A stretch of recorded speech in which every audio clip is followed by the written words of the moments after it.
place find yourself a friend. Lay down your defenses and fears. You're welcome here. Yes, you're welcome here.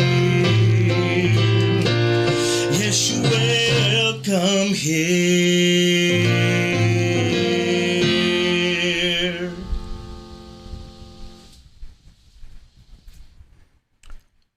Good afternoon. I'm Reverend Dave Thompson, and I'm excited to bring you back to our Civil Human Bible study.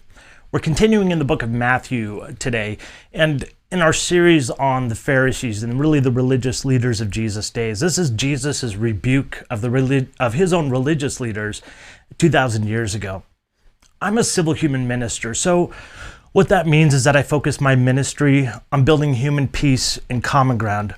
So it's in that effort that I'm looking at my own spiritual heritage, to look at the teachings of Jesus in the scriptures, and to try to look for those teachings that I feel are applicable across the board, regardless of our beliefs, our as far as religion and faith, our differences of our politics, and the differences between how we want to live our lifestyles. So those are the ways that I'm trying to focus, and I truly believe that there are important and relevant messages even from 2,000 years ago for us as human beings today. So let's go ahead and jump into the passage. It's Matthew chapter 23, verses 29 through 33.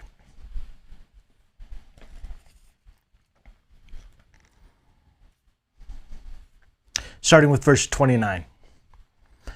Woe to you, scribes and Pharisees, hypocrites, because you build the tombs of the prophets and adorn the monuments of the righteous, and say, if we had lived in the days of our fathers, we would not have been partakers with them in the blood of the prophets.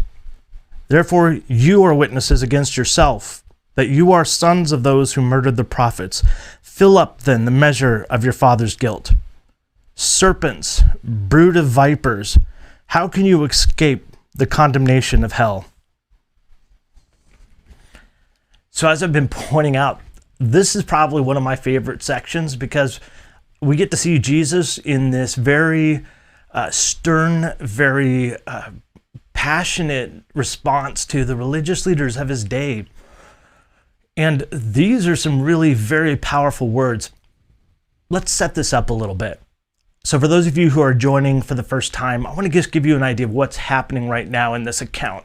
So this is Jesus in the temple. This is close to the end of his ministry, the account of him, the story of Jesus. And he is in Jerusalem, the capital city of Israel, in the temple, which is their big building for doing all of the ritual, for doing all of their offerings, for their faith. But it's also, because they are ruled by their religious laws in Israel, it's also their Supreme Court and their representatives. So all of this stuff happens at this temple. And these people are coming here because it's Passover, which is a significant day in each year for Jewish people back then and even 2,000 years removed today. So hundreds of thousands of pilgrims have come to the temple in Jerusalem and are sitting in the temple and moving about the temple. This is a large building, of course.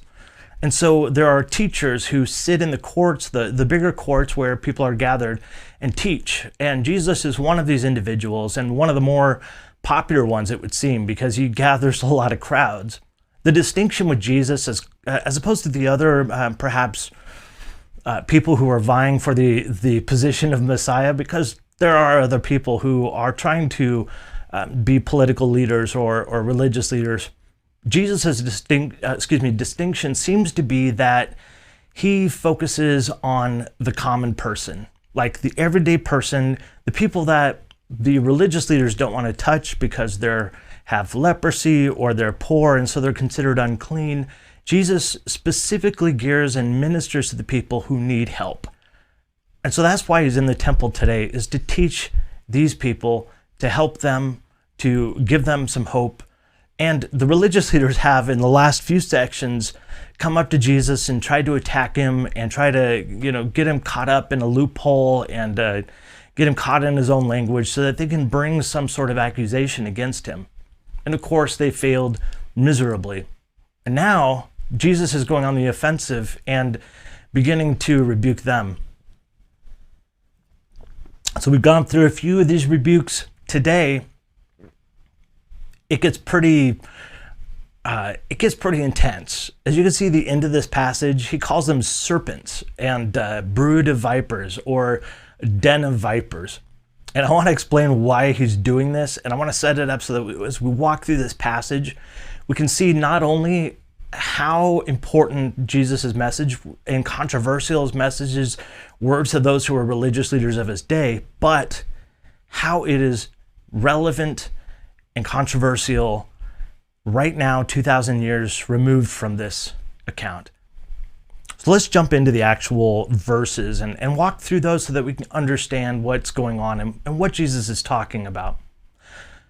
So of course, he starts out, as he does with each of these sort of rebukes, by saying, Pharisees and scribes, you hypocrites, with an exclamation mark. He is furious at their lack of help to people, at their creation of suffering in the nation of Israel. And when he's talking to the Pharisees and scribes, that basically means he's talking to all the religious leaders.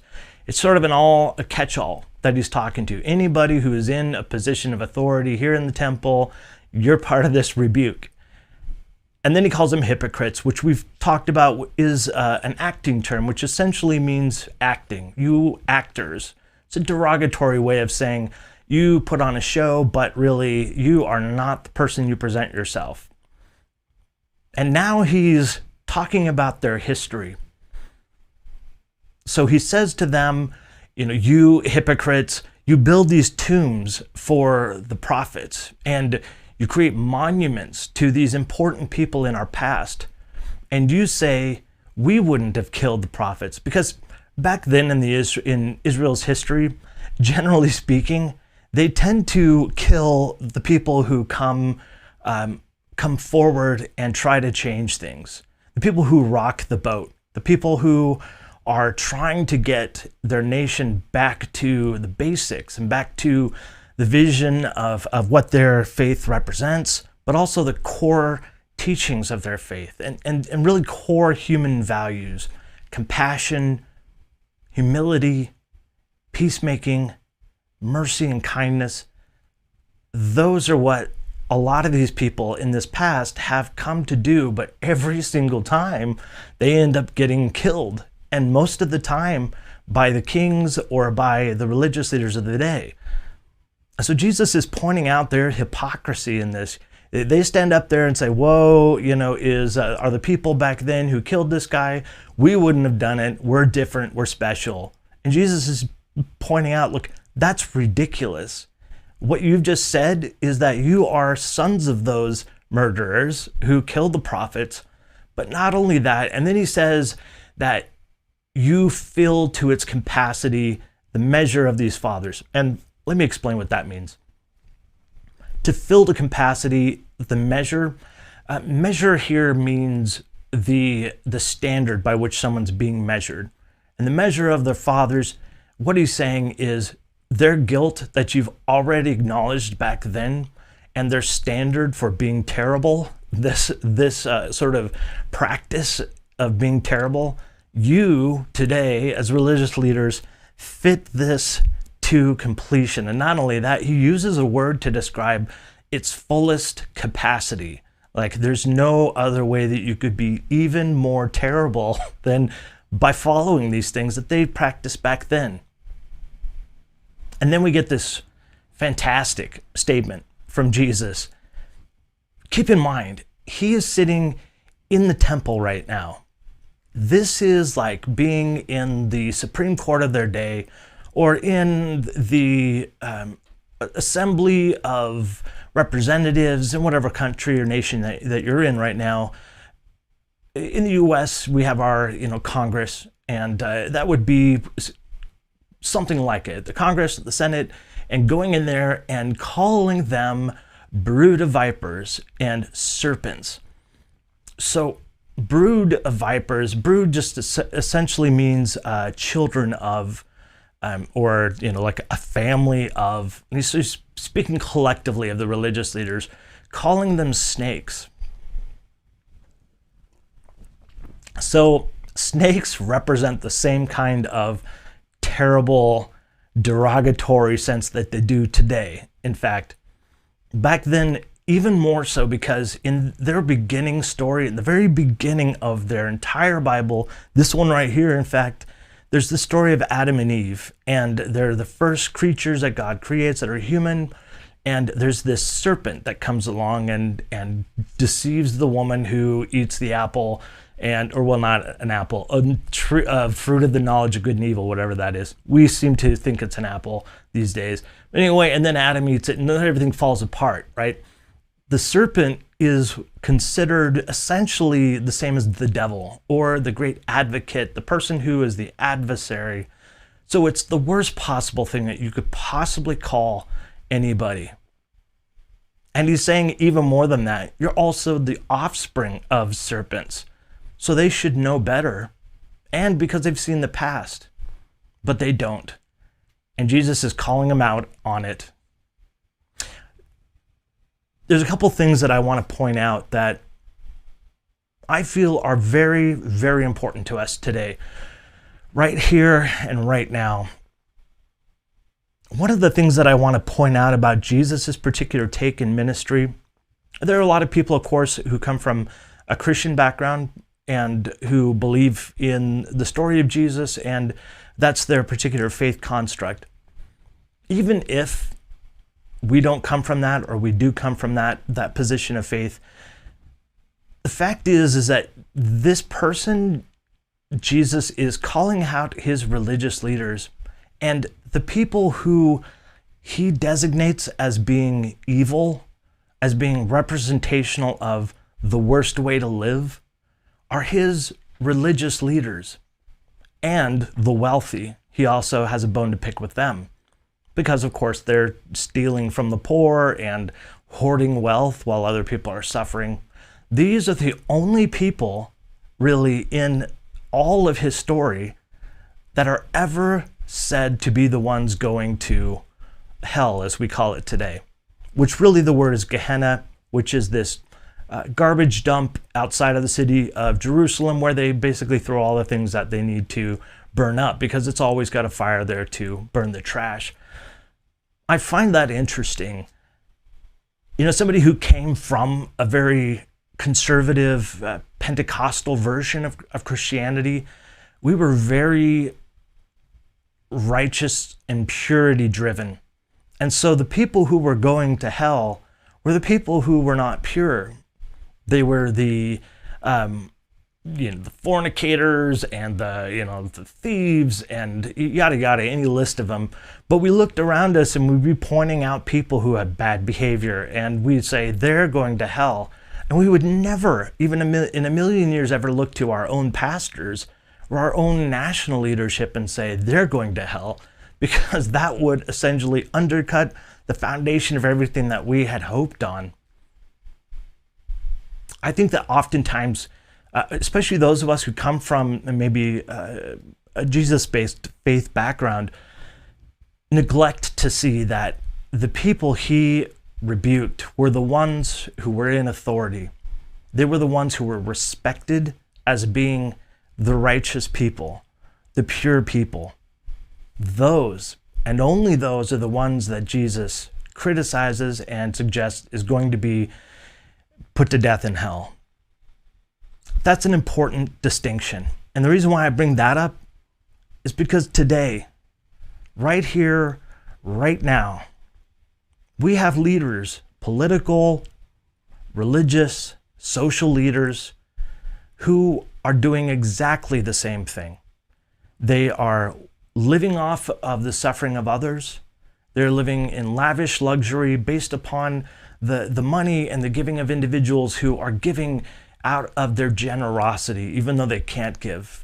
Ministers today who live in mansions and drive fancy cars and get their plastic surgery and pearly white teeth and have beautiful churches and live luxurious lifestyles, partying on yachts, all by the dollars and cents of elders on fixed incomes, of single mothers with children, single fathers with children, of families who are trying to make ends meet, who are being generous to help other people. We have the same situation happening politically too. We give our taxes out of our necessity. We know that we belong as citizens of our particular countries, and so we offer a portion of our monies and our belongings to the government to help others and to take care of the things that we all need in common.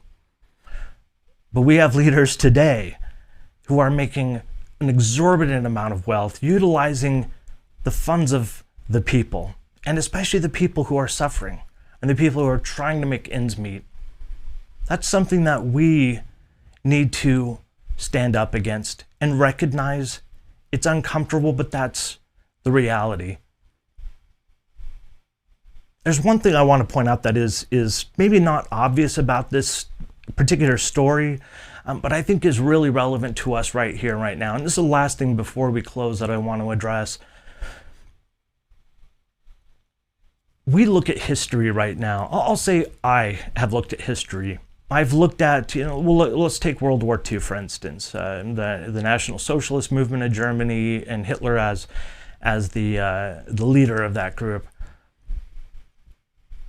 It can be easy for us to define these individuals who have seemed to create great atrocities as being evil. And that's not to say that they aren't. But when we give them this magic of evil, I think we forget that there's a human component in them that is within all of us. And when we neglect to see that every single one of us can go down that road at any point in time, should we not pay attention that these same atrocities can happen? I know even in the United States where I live and where my family's been, I'm a son of the American Revolution, so my family's fought in every war since the British, the independence from the Brits. We've fought against those things because I believe that being able to, it's one of my core tenets, is to be able to vote, to have a choice in who has power over us. If someone's going to control us, we should be able to have a choice in the matter. And there are those who do not feel that. They feel that their power is more important or that they're more able or more deserving. We often have to pay attention to look at our own leaders, religious, social, political, to never assume that they are just regular humans so they can't be evil. Evil comes in small doses, and it comes and it sneaks up on us. Comes in the form of good intentions, comes in the form of convenience, comes in the form of security to protect against fear. But the reality is, if we neglect compassion, if we neglect mercy, if we neglect peacemaking, if we neglect kindness, then we will go down that road. And I might ask of you today, just alongside of me, as I'm going through this and processing this for myself, looking at my own life, to make sure that I'm not persecuting the individuals who are really trying to push for compassion and kindness, like they did to the prophets of in this account and in their day and age. To make sure I'm not neglecting people who are really trying to make a difference because they don't look like me or they don't sound like me. And to pay attention to those who live in luxury, to pay attention to those who do not recognize suffering. Pay attention to those who are arrogant and are not humble, and to those who are not merciful but vindictive. These are the ways that we determine what is good and what is bad. And I might ask you to, today with me, think about opportunities that you and I can have to help somebody who is trying to stand up for these good virtues. Somebody who is standing against leadership, somebody who's putting a voice forward or putting their reputation on the line to address people who are not being humble, who are not being kind, who are not being peacemaking, and to do so ourselves. It's tough, it's uncomfortable, especially when we have to talk to people who may not have even be aware of the danger of the direction they're going. I thank you so much for being a part of these Bible studies. As you know, I started this as a result of COVID and being locked down. I wanted to spend some time going through my own faith heritage, and as a human being, trying to look for things that I felt I could pull from this that are human benefits, that are human teachings that cross religion and politics and lifestyle. And I have found them, and they are powerful and they are useful. And I'm so glad to have you as part of this process as well. And I love the fact that you've shared with me the ways that this has actually been also a development for you. And if you have thoughts or comments or ideas that you want to contribute to the conversation, please leave those in the comments. I appreciate that so much. Nobody else but you can contribute the way that you can, because you and I are unique in the entire universe. So until tomorrow, when we meet again live at noon, I want you to know that I love you. And I hope you choose to love yourself. It's the only love that we have any control over. And now I invite you to join me as we go about the rest of our day, loving our neighbors and those around us the same way. Thank you.